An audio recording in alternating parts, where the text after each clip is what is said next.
Hello everyone, welcome to my channel page judiciary 009। आज हम mischief करेंगे और स्टोलन प्रॉपर्टी के बारे में समझेंगे। स्टोलन प्रॉपर्टी क्या है? देखिए, अगर आप प्रैक्टिकल में देखोगे तो जनरली आपको स्टोलन प्रॉपर्टी के केसेस 411 के केसेस बहुत मिलेंगे, जिसमें एक प्रॉपर्टी कहीं पे थेफ्ट होती है, स्टोलन होती है और किसी और जगह पे जाके वो मिलती है। तो हम उसकी एग्जांपल्स देखेंगे, कैसे कैसे आप स्टोलन प्रॉपर्टी को कैसे कैसे डील करना है और उसमें क्या कंसेप्ट है स्टोलन प्रॉपर्टी के पीछे। स्टोलन प्रॉपर्टी के लिए सेक्शन 410 इसमें इसकी डेफिनेशन है स्टोलन प्रॉपर्टी की आईपीसी में, उसको हम पढ़ेंगे।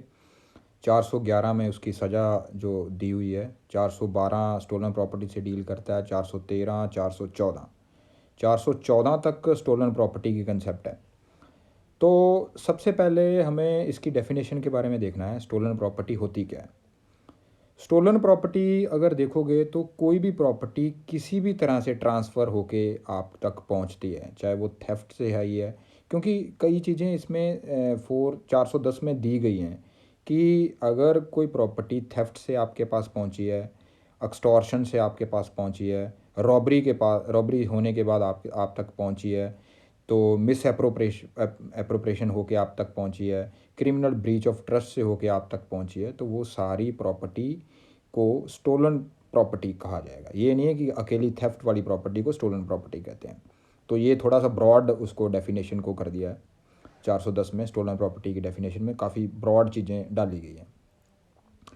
अब इसकी फ़िलासफ़ी, अगर इसको जो पर्पज़ इसका बनाने का ये था कि ये जो प्रॉपर्टीज़ हैं अगर कहीं पे रिकवर हो जाती है तो उस प्रॉपर्टी को कैसे डील किया जाएगा, उस प्रॉपर्टी को क्या कंसेप्ट क्या कहा जाएगा, whether it they are stolen goods और स्टोलन प्रॉपर्टीज़, और इसके बारे में थोड़ी सी रिसर्च की और उसके बाद इसको 410 सेक्शन में डाल दिया गया कि अगर भाई साहब थेफ्ट में अगर कोई प्रॉपर्टी रिकवर होती है, जिसके पास रिकवर हो गई, तो समझा जाएगा कि स्टोलन प्रॉपर्टी है और उस पर 411 लग जाएगा, चाहे थेफ्ट किसी ने भी की है। जिसके पास रिकवरी होगी तो माना जाएगा कि इसने 410 की जो है रिक्वायरमेंट फुलफ़िल हो गई है और 411 आपके ऊपर फ्रेम हो जाएगा।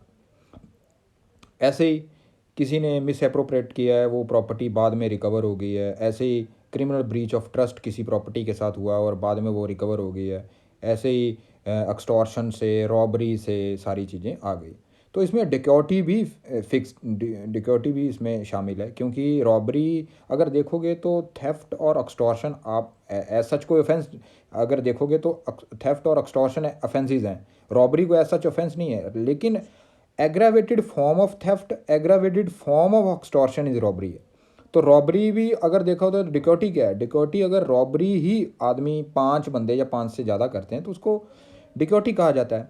तो डिकॉटी के लिए स्पेशली ये सेक्शन 412 दिया गया है कि जहाँ पे आप कोई प्रॉपर्टी को रिटेन करके रखते हो, जहाँ आप किसी प्रॉपर्टी को रिसीव करते हो और आपको पता है, आपको नॉलेज है या रीज़न टू बिलीव है कि ये प्रॉपर्टी जो है डिक्योटी से ट्रांसफ़र होकर आपके तक पहुंची है, जहाँ आपने उसको दिया है, तो आपके ऊपर वो 412 का चार्ज लग जाएगा और स्टोलन प्रॉपर्टी वो समझी जाएगी, जो प्रॉपर्टी आपके पास है।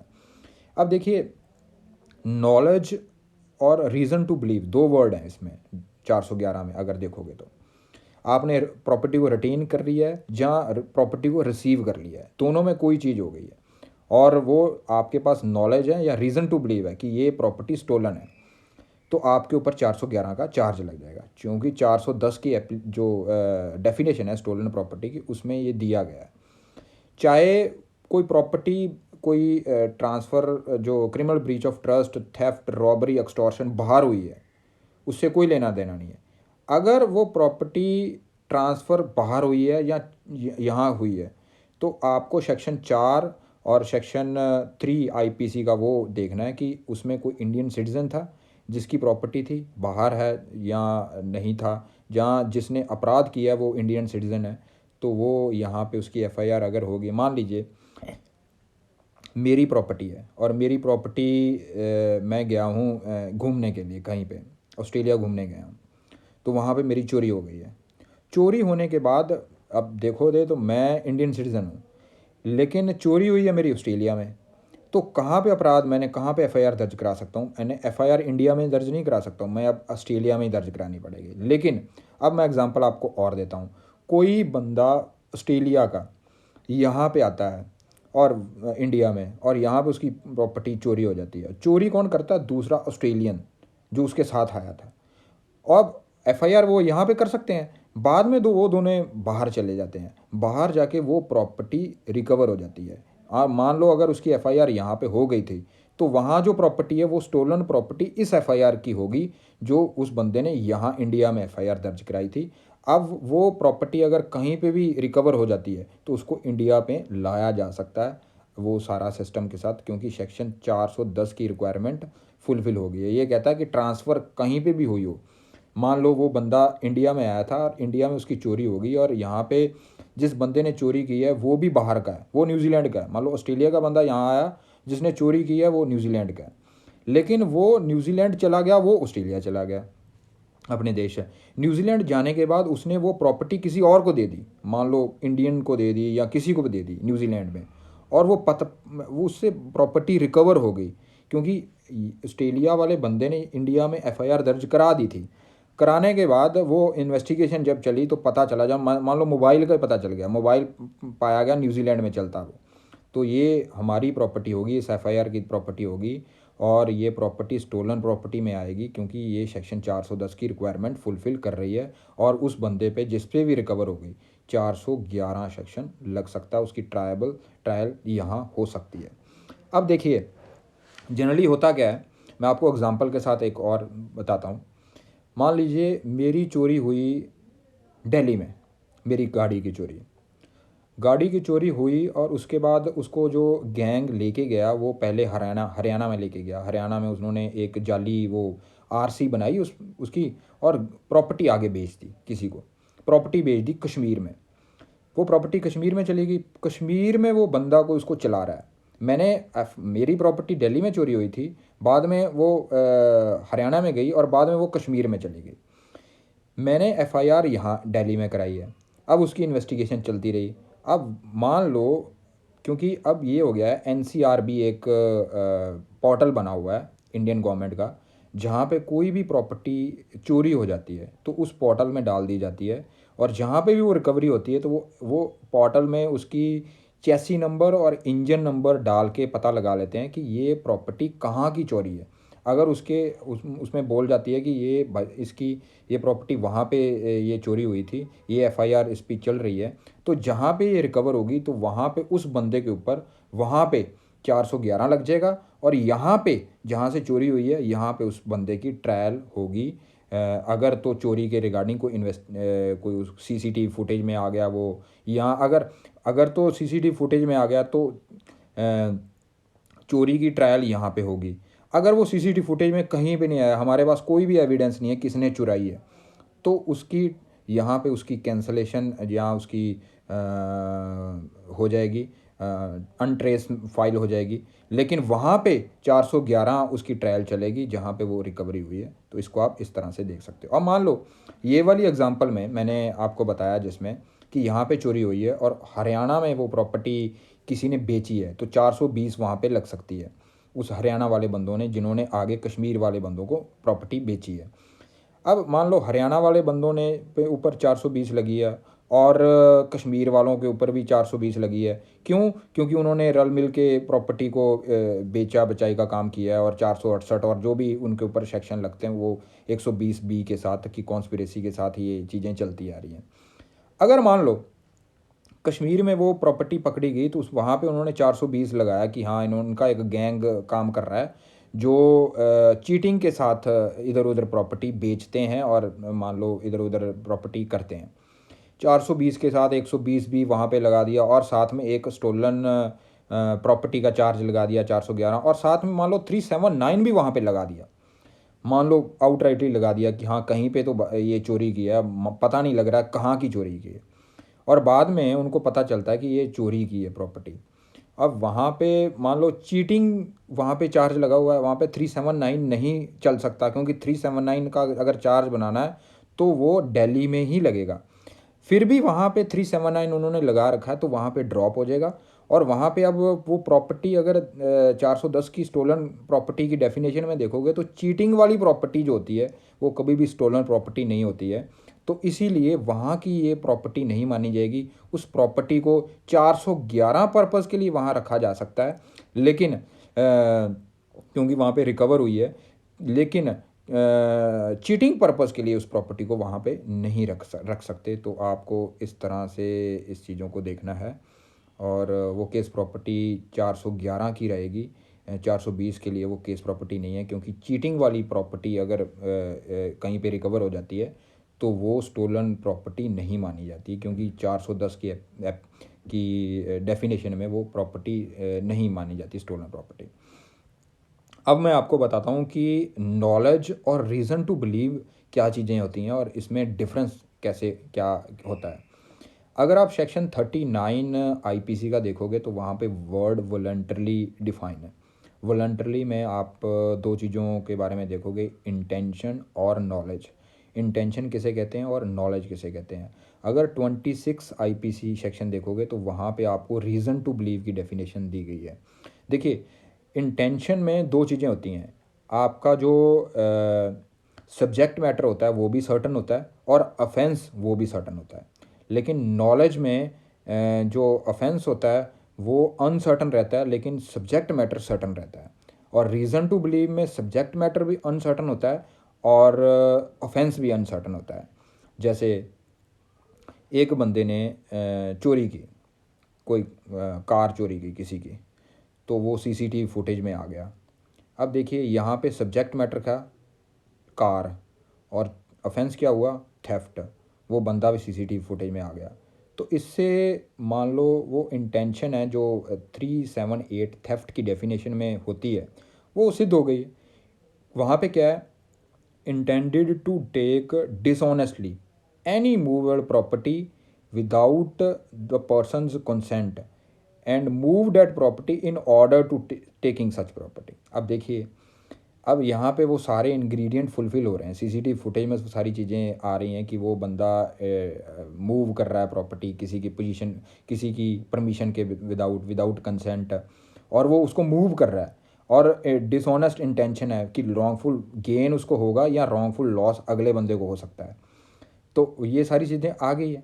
अब मान लीजिए अगर वो थेफ्ट की डेफिनेशन में आ चुका है तो वो इंटेंशन जो है उसकी जो वो सिद्ध हो चुकी है। तो आप इसको इस तरह से दे सकते हो। अब मान लो वो प्रॉपर्टी किसी और को बेच दी, किसी ने बेच दी है और जिसने चोरी की उसने आगे बेच दी है। बेचने के बाद जिसको बेची है उसने आगे और बेच दी है। अब तीसरे बंदे के पास जब प्रॉपर्टी पहुंची उसने कहा भाई इसके कागज़ तो दिखा दो। उसने कहा भाई कागज़ तो नहीं है, प्रॉपर्टी तो तेरे को सस्ते में दे देंगे लेकिन इसके कागज़ नहीं है। तो उसके दिमाग में एक बात तो जाएगी ना यार, सब्जेक्ट मैटर सर्टन है कि ये प्रॉपर्टी है, ये गड़बड़ वाली है, गड़बड़ वाली ये थेफ्ट वाली भी हो सकती है। रीज़न टू बिलीव यहाँ पे दोनों अनसर्टन रहते हैं। उसको लग भी सकता है कि यार प्रॉपर्टी चोरी की भी हो सकती है, वैसी भी हो सकती है। मान लो इसकी आरसी डिस्ट्रॉय हो गई हो या इसका कोई प्रॉपर्टी को छोड़ के कहीं पे चला गया हो और यहाँ पे किसी को समझ नहीं आ रही हो इस प्रॉपर्टी की और इनके पास आ गई है, ये हम मुझे दे रहा है। लेकिन नॉलेज पार्ट में देखोगे तो सब्जेक्ट मैटर सर्टन है, ऑफेंस अनसर्टन है। अगर दूसरे वाला आदमी जिसको दूसरे आदमी को, जिसने पहले वाले ने दूसरे को बेची, दूसरे ने तीसरे को बेच दी, उसके पास दोनों चीज़ें अनसर्टन है, सब्जेक्ट मैटर और ऑफेंस। मतलब ये सब्जेक्ट मैटर है जो ये थेफ्ट का है, मिस एप्रोप्रिएशन का है, ब्रीच ऑफ ट्रस्ट का, उसको नहीं पता है। ऑफेंस हुआ है इसके रिगार्डिंग, वो भी अनसर्टन है। तो रीज़न टू बिलीव मतलब ये तो वो मान सकता है ना, रीज़न टू बिलीव उसके पास सफिशेंट ये नॉलेज तो है ना कि भाई ये गड़बड़ वाली है। तो अगर वो उसके पास रिकवरी होती है तो वो स्टोलन प्रॉपर्टी की श्रेणी में आ जाएगा और उसको 411 सेक्शन लगेगा। जनरली आपने दिल्ली में देखा होगा, दिल्ली में स्नैचिंग बहुत ज़्यादा हो रही है। जैसे स्नैचिंग करके कोई मोबाइल किसी का छीन लेता है, मोबाइल छीनने के बाद वो मार्केट में वो बंदा बेच आता है और वो जो लेने वाले होते हैं वो आगे किसी को जेन्युइन ऑनर को चीज़ बेच देते हैं। ये जनरली देखा गया है। अब मान लो जेन्युइन बंदे के पास प्रॉपर्टी चली गई, जिसको पता भी नहीं है यार स्टोलन है या नहीं है, लेकिन वो उसको सस्ते में प्रॉपर्टी मिल गई है और यूज्ड मोबाइल मिल गया है। अब वो जब जैसे ही सिम डालेगा उसमें IMEI नंबर जो होता है वो ट्रेस हो जाता है। पुलिस वाले जहाँ से चोरी हुई है वहाँ पे वो एक सॉफ्टवेयर है, सॉफ्टवेयर में जब आप डालते हो तो वो पता चल जाता है कि ये मोबाइल वहाँ पे चल रहा है। तो जैसे ही वो पता चलता है तो वो वहाँ से जाके उसको रिकवर कर लेते हैं। जिसके पास से ये रिकवर हुआ मान लो मोबाइल, उसने तो पैसे दे के चीज़ ली है, लेकिन रीज़न टू बिलीव के ग्राउंड में वो फंस जाएगा। कैसे? कि मान लो चाहे तो रीज़न टू बिलीव में दोनों चीज़ें अनसर्टन है, सब्जेक्ट मैटर भी अनसर्टन है, ऑफेंस भी अनसर्टन है, फिर भी 411 में जो रिक्वायरमेंट है वो फिलफिल हो गई है। आपने रिटेन करके रखी है प्रॉपर्टी, या आपने प्रॉपर्टी रिसीव की है जिसमें रीज़न टू बिलीव तो आपको है ना कि ये चोरी की हो सकती थी, ये क्रिमिनल ब्रीच ऑफ ट्रस्ट की प्रॉपर्टी हो सकती थी, मिस अप्रोप्रिएशन की प्रॉपर्टी हो सकती थी, रॉबरी की प्रॉपर्टी हो सकती थी, एक्सटॉर्शन की प्रॉपर्टी हो सकती थी, तो आपके ऊपर चार्ज लग सकता है। तो इसीलिए ये सेक्शन काफ़ी वास्ट है, इसको काफ़ी वास्टली आप देख सकते हो। मान लो एक बंदे की प्रॉपर्टी, एक मैं आपको और एग्जांपल बताता हूँ। एक बंदे की प्रॉपर्टी है जो जिसका ऑनर था, वो प्रॉपर्टी जब जब तक तो उसके पास रही वो ठीक थी, लेकिन उसकी अब डेथ हो गई, वो प्रॉपर्टी ऐसी पड़ी रही क्योंकि उसके लीगल एयर्स भी नहीं थे, कोई कुछ नहीं था। लेकिन बाद में उसका कोई दूर वाला लीगल एयर उसको पता चल जाता है, वो प्रॉपर्टी अभी लीगल एयर को पता नहीं होगा, लेकिन वो प्रॉपर्टी चोरी हो जाती है वहाँ से। चोरी होने के बाद वो प्रॉपर्टी जिसके पास जाती है वो उसको आगे बेच देता है। आगे बेचने के बाद अब वो प्रॉपर्टी है तो चोरी की, लेकिन उस पर FIR दर्ज नहीं है, या मान लो FIR दर्ज है, दोनों केसों में आपको बताता हूँ। तो वहाँ पे जहाँ पे वो रिकवर होगी ना, तो वहाँ पे उससे उसके ऑनरशिप प्रूफ देखा जाएगा। मान लो एक गाड़ी है, गाड़ी कहीं पे सीज़ हो गई, उनको पता लगा उसने एक्सीडेंट कर दिया था गाड़ी ने, और गाड़ी जब सीज़ की तो पाया कि इसके पास तो ऑनरशिप प्रूफ ही नहीं है कोई बंदों के पास, तो उनके ऊपर वो 41D, जो CRPC का सेक्शन आप देख सकते हो, रेफ़र कर सकते हो, 41D, जिसमें वो उसको प्रॉपर्टी को सीज़ कर सकते हैं, उसका कलंदरा बनाएंगे। कलंदरा मतलब नॉन कॉग्निजेबल केस, मतलब एक कलंदरा काट देंगे, एक DD एंट्री दर्ज कर लेंगे कि ये प्रॉपर्टी पाई गई है जिसका ऑनर ये नहीं है, लेकिन इसका ऑनर ये सिद्ध नहीं कर पा रहा है। तो इसीलिए हमने 41D में 41 क्लॉज D में हमने इसको सीज़ कर लिया है, इसका कलंदरा बना लिया है नॉन कॉग्निजेबल का। अब कलंदरा बना लिया तो इसको डिस्पोज ऑफ किया जाए। जो कंसर्न्ड जुडिशल मजिस्ट्रेट उसके पास ले जाएंगे कि इसको क्योंकि इसके पास ऑनर नहीं है तो ये इसको डिस्पोज ऑफ किया जाए। तो उसके बाद वो इसकी इंक्वायरी की जाएगी कि क्या इस प्रॉपर्टी के ऊपर किसी थेफ्ट की FIR हो रखी है, मिस अप्रोप्रिएशन की FIR हो रखी है, ब्रीच ऑफ ट्रस्ट की FIR हो रखी है। अगर तो मान लो 41 में वैसे थेफ्ट की है, थेफ्ट की अगर किसी के FIR का पता चल जाता है कि कहीं पे FIR इसकी हो रखी है, तो ये वहीं पे इसको डिस्पोज ऑफ करके कलंदरे को 41D के कलंदरे को डिस्पोज ऑफ करके ये प्रॉपर्टी वहाँ पे बता दिया जाएगा कंसर्न्ड थाने में जहाँ पे ये थेफ्ट हो रखी है, जहाँ के जुडिक्शन में ये थेफ्ट हुई थी। वहाँ पे FIR वहाँ पे उन थाने वालों को, वो थाने वाले आएंगे इस प्रॉपर्टी को लेके जाएंगे अपने थाने में जहाँ से वो थेफ्ट हुआ। तो वहाँ पे इसका सेक्शन जो 411 379 के साथ लगेंगे। अगर तो 379 का वहाँ पे एविडेंस है कोई तो 379 भी प्रूव हो जाएगा, नहीं तो 411 उस जगह पे, या 411 जहाँ पे कलंदरा कटा है वहाँ पे भी चल सकता है। ये दोनों का वो आपस में देखा जाएगा कि कहाँ चलाना चाहते हैं, पुलिस का वो रहता है कंसर्न इस पे। तो आप इसको इस तरह से भी देख सकते हो। तो 411 मैंने आपको बता दिया है। 412 में जो डिक्योरिटी से आपके पास प्रॉपर्टी पहुंचती है, आप रिटेन करते हो या रिसीव करते हो, वो आपके ऊपर 412 लग जाएगा। जैसे किसी जगह पे डिक्योरिटी हुई और वहाँ पे प्रॉपर्टी उन घर से किसी ने कोई मान लो किसी की गाड़ी चुरा के ले गए थे, और बाद में वो गाड़ी पकड़ी गई कहीं पे, जहाँ वो गाड़ी किसी ने आगे बेच दी, जिसके पास पहुंची गाड़ी और पता चला कि इस पे एक FIR हो रही है, ये डिक्योरिटी की प्रॉपर्टी थी, तो जिसके पास ये पाई गई प्रॉपर्टी उसके ऊपर 412 का चार्ज लग जाएगा उसी थाने पे जहाँ पे वो रिकवर हुई। तो आप इसको इस तरह से देख सकते हो, या फिर वो उस प्रॉपर्टी को वहाँ बेच सकते हैं जहाँ पे डिक्योरिटी हुई है, यहाँ पे उसका चार्ज भी लग सकता है, ये डिपेंड करता है। कई बार एफआईआर अगर होगी तो जिस जहाँ पे मान लो डिक्योरिटी की एफआईआर अलग हो रखी है और जहाँ पे वो प्रॉपर्टी रिसीव हुई है वहाँ पे पता नहीं लगा, उन्होंने एक एफआईआर और दर्ज कर ली और वो बाद में पता चला कि उन्होंने 411 में एफआईआर दर्ज कर ली है, 411 379 में दर्ज कर ली है, या कलंदरा बना के 411 के साथ वहाँ पे कर ली है। तो उनको पता चला ये डिक्योरिटी की प्रॉपर्टी है, तो यहाँ पे अब चार्ज 412 का लगेगा, 411 का नहीं लगेगा। तो आप इसको इस तरह से देख सकते हो।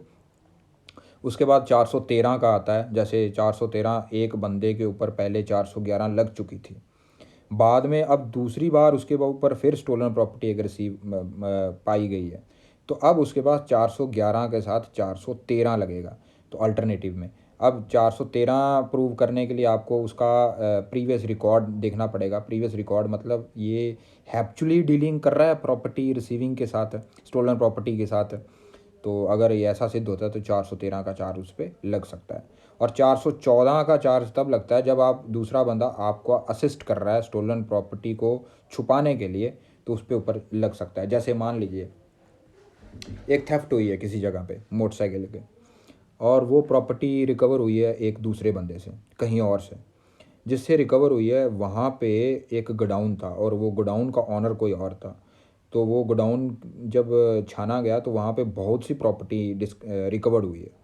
रिकवर्ड जब हुई है तो वहाँ पे उसके ऊपर जो जो उस गोडाउन का मालिक होगा उसके ऊपर 414 लग सकती है। आप उसको असिस्ट कर रहे हो वहाँ पे छुपाने के लिए, उसको डिस्पोज ऑफ करने के लिए। तो ये आप इस तरह से इसको देख सकते हो। अब मान लीजिए एग्जांपल है, मैं आपको बताता हूँ। एक बाइक स्टोलन प्रॉपर्टी है, कहीं से चोरी हुई, मान लो बेंगलोर से चोरी हुई और दिल्ली में आके बंदे उसको चला रहे हैं, दो जने। यहाँ पे वो प्रॉपर्टी रिकवर होगी। अब स्टोलन प्रॉपर्टी यहाँ पे रिकवर हुई है तो 411 का चार्ज क्या बाइक दो जने चला रहे हैं, एक पीछे बैठा एक चलाने वाला, तो किस पे लगेगा? तो जनरली इस पे ऑनरेबल सुप्रीम कोर्ट की जजमेंट्स हैं काफ़ी। तो जो चलाने वाला होगा बाइक उसके ऊपर 411 लगेगा हमेशा, जो पीछे बैठा है उसके ऊपर नहीं लगेगा। लेकिन अगर ये साबित हो जाता है और ये डिस्क्लोज़र स्टेटमेंट में या किसी और एविडेंस में साबित हो जाता है, तो ये कि दोनों साथ में प्रॉपर्टी लेके आए थे, कहीं सीसीटीवी फुटेज आपके हाथ आ जाता है कि इन्होंने एक जगह पे ही प्रॉपर्टी को रोका हुआ था और ये अब बाज़ार जा रहे थे उस प्रॉपर्टी के ऊपर, क्योंकि ये दोनों ही उस प्रॉपर्टी को हमेशा डील कर रहे थे और उस प्रॉपर्टी इनको पता थी उन। अब वो 411 का चार्ज दोनों पे भी लग सकता है। ये सरकमस्टांसिस बताते हैं और आपके एविडेंस बताते हैं कि क्या चीज़ किस पे लग सकती है। आप इसको इस तरह से देख सकते हो। मान ली जान ली इसको दूसरे अगर एंगल से देखोगे तो मान लो ये भी हो सकता है कि एक बंदा जा रहा बाइक पे और दूसरे ने लिफ्ट ली, तो उसके ऊपर भी चार्ज लग जाएगा। तो आपको सरकमस्टांशियल देखने होंगे कि सरकमस्टांसिस देखने होंगे कि क्या कैसे सिद्ध हो सकता है। उसके बाद आता है मिसचीफ। देखिए, मिसचीफ एक ऐसा सेक्शन है जो हमेशा नॉन कॉग्निजेबल है। तो अगर आप टॉट पढ़ा हुआ है तो इसको आप टॉट के साथ कोरिलेट कर सकते हो, क्योंकि mischief is actually a taught. क्योंकि इसमें होता क्या है कि आप इंटेंडेड टू कॉज और नॉलेज टू कॉज क्या करते हो आप?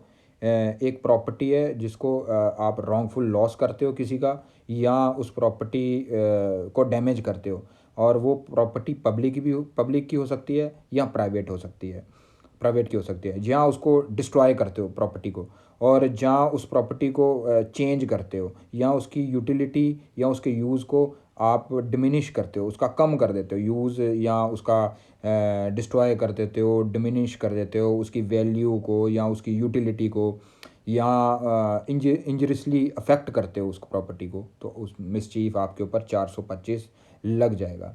जनरली आपको एक एग्जांपल बताता हूँ। मान लो आप टीनेंट एज अ टीनेंट कहीं पे रह रहे हो या हॉस्टल में रह रहे हो, और आपकी प्रॉपर्टी आपके जो ज़रूरी एमेनिटीज़ हैं जैसे बिजली पानी, वो लैंडलॉर्ड द्वारा काट दिए जाते हैं। जहाँ जो आपके हॉस्टल में जो केयर टेकिंग बंदे होते हैं वो द्वारा काट दिए जाते हैं, तो उनके ऊपर चार मिसचीफ का लग सकता है।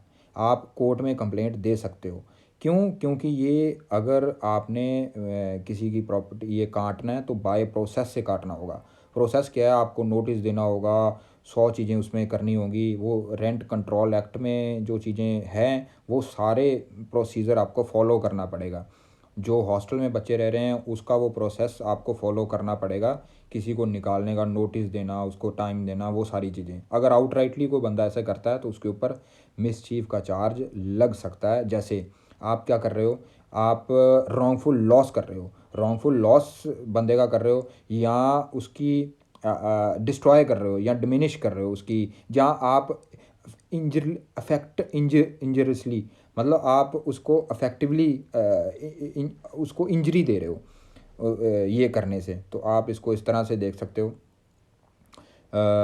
जो मिसचीफ़ है, मिसचीफ़ मान लो, एक एग्ज़ाम्पल मैं आपको और बताता हूँ कि मान लो मैं किसी के साथ मेरी पार्टनरशिप है, और पार्टनरशिप में हमारे पास एक प्रॉपर्टी थी, और मैंने वो मान लो घोड़ा है हमारा, मेरा पार्टनरशिप के साथ किसी के साथ, और मैं चाहता हूँ कि दूसरे बंदे को लॉस हो। मैंने वो घोड़े को गोली मार दी।